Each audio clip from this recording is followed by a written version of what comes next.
Маңғыстау облысы, Қарақия ауданына қарасты бір шағын ауыл бар. Ауыл адамдарының саны аз болғанымен, тарихы мен іші сырға толы, көнекөз қариялары көп жер. Сол ауылдың шетінде, ескі қыратқа жақын маңда бір үй тұрған. Ауыл адамдары оны қара үй деп атап кеткен. Бастапқыда бұл үйде бір отбасылық жұп, ерлі, зайыптылар тұрыпты.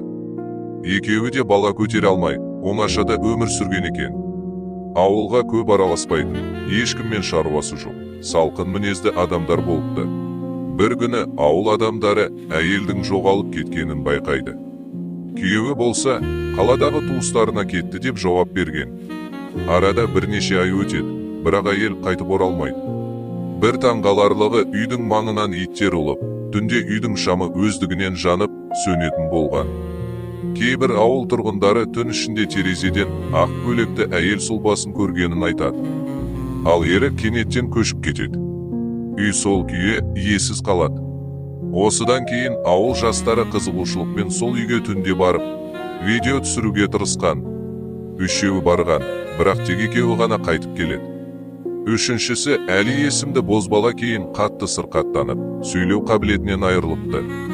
Кейіннен дәрігерлер ешқандай физикалық зақым таппай, оны психологиялық соққы деп түсіндірген. Бірақ жігіт ешқашан болған жайтты айтып бере алмапты. Қалған 2 жас болса, ешкіммен сөйлеспей, үйден шықпай кеткен. Олар түсірген бейне жазба сол күйі жоғалған.